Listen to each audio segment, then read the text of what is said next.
The images in the following program are highly sensitive and may be as disturbing to viewers as they were to us. However, we have to show the truth about cruelty to animals, praying that you will help to stop it.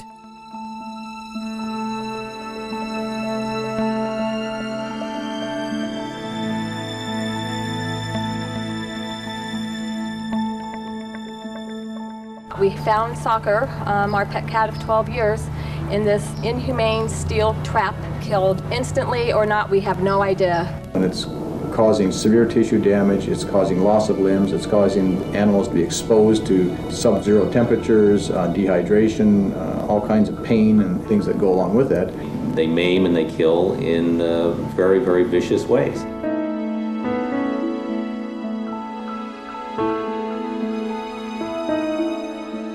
This is the Stop Animal Cruelty series on Supreme Master Television. Today, we will show excerpts from the award-winning documentary Cull of the Wild, The Truth Behind Trapping, a film that examines the fur trapping industry in the USA. Trapping is an utterly heinous and indefensible practice that exploits wild animals in the name of pure greed and profit.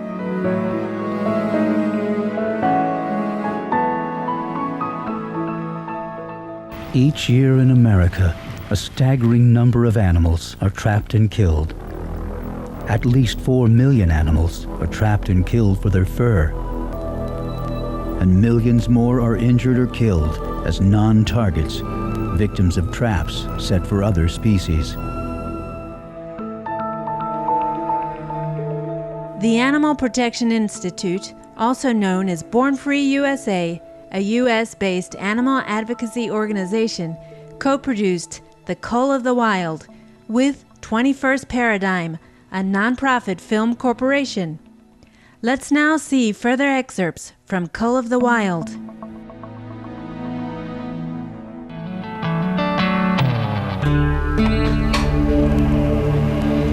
Well, this is a mess in here. There is an industry in America which has existed for over 400 years. Trapping of animals and the fur trade have changed little with the times. Millions of animals are trapped and skinned every year for the vanity of fashion. Trapping is allowed to occur on private property and public lands, from national forests to wilderness areas, even national wildlife refuges.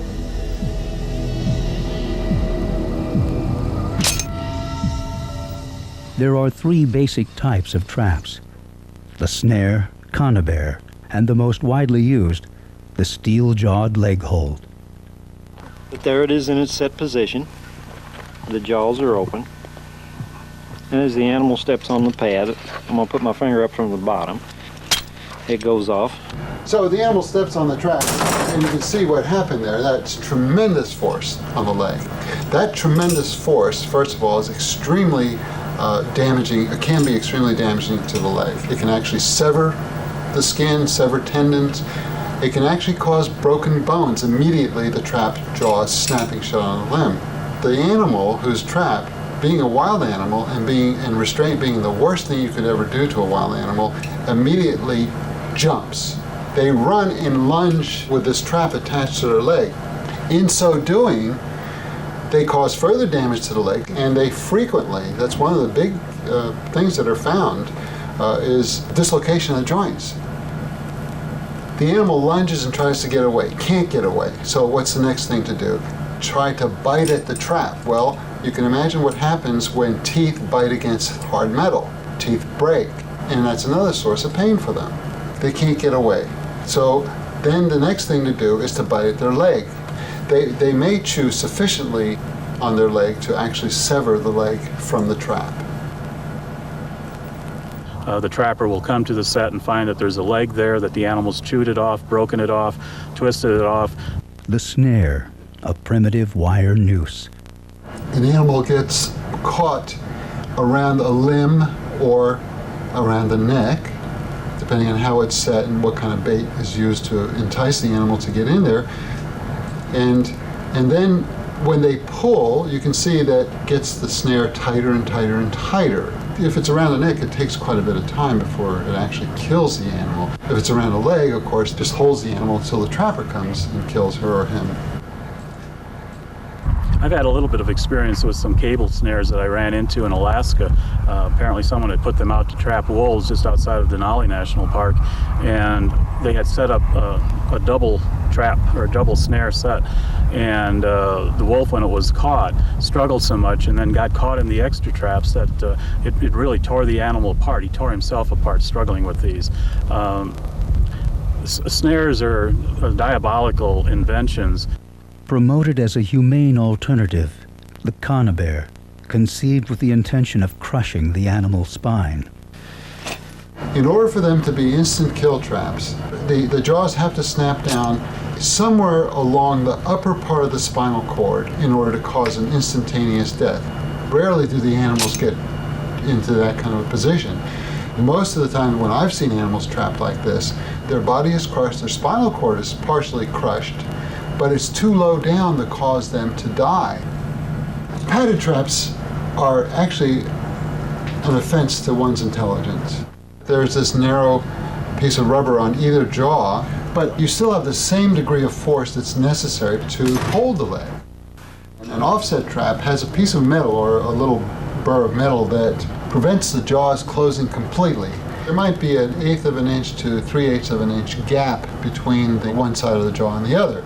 This is absolutely nonsensical because when you think about it, the jaws have met the animal's leg long before this offset could have any effect. It's simple physics. It just defies logic why people would think that an offset trap would be humane.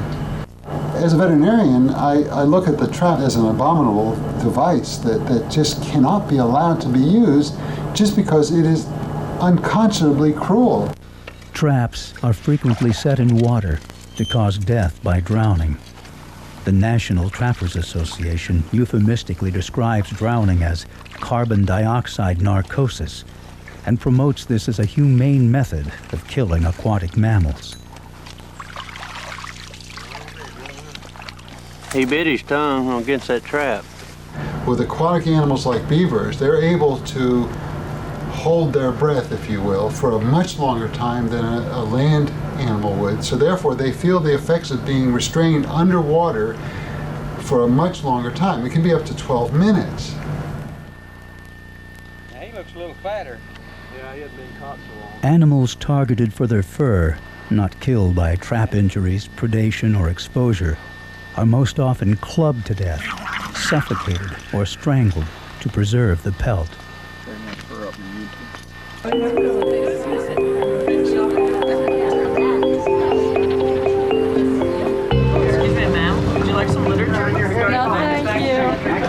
An increasing number of citizens have recognized trapping for what it is. In response to this growing enlightenment, a social movement continues to gather momentum. Shame! Shame!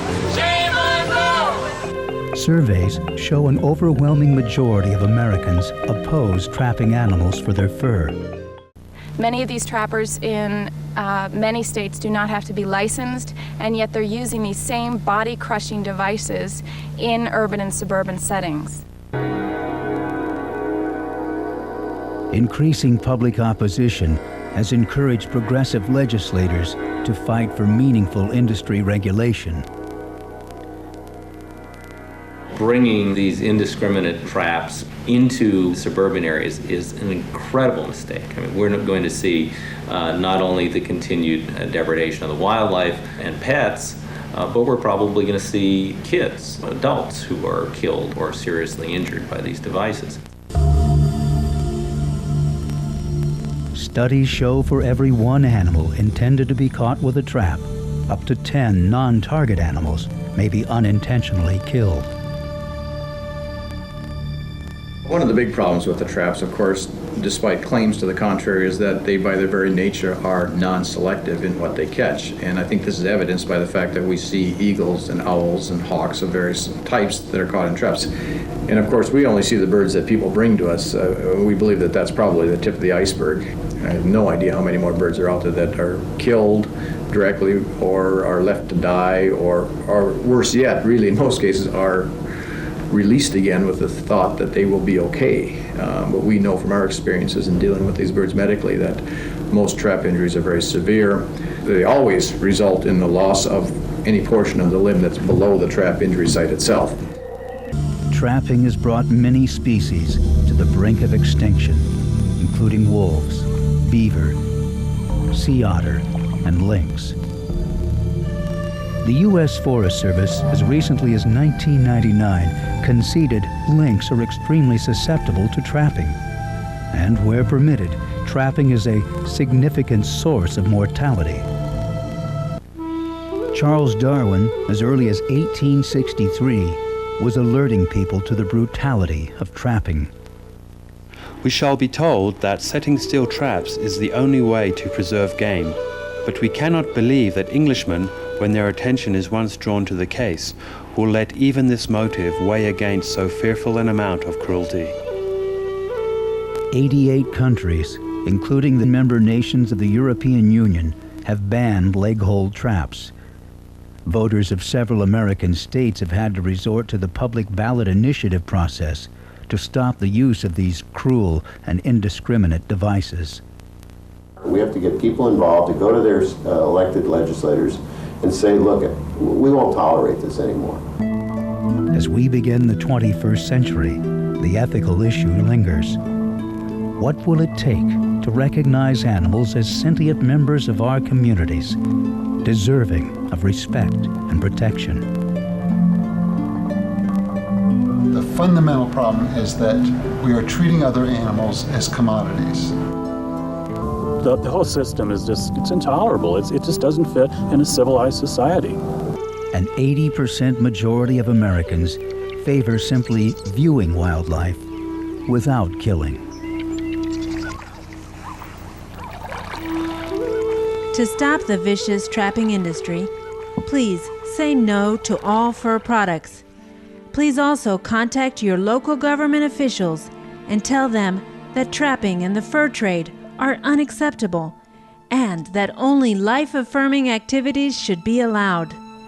Finally, let us halt the suffering of all animals worldwide by making the switch to the kind-hearted and pure vegan lifestyle and avoid the use of all animal products.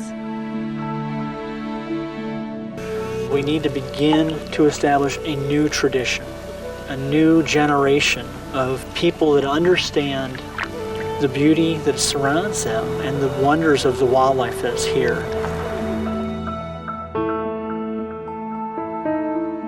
Thank you, Animal Protection Institute and 21st Paradigm, for producing Cull of the Wild to bring to light why we need to shun fur. Our appreciation also goes to In Defense of Animals for providing us with this film to share with our viewers.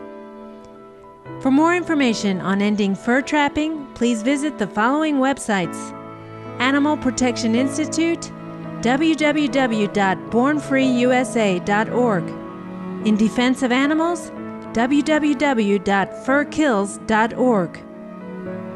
Thank you for joining us for this week's edition of Stop Animal Cruelty. Coming up next is enlightening entertainment after noteworthy news. May we all live and let live. For more details, please visit www.suprememastertv.com/stop-animal-cruelty.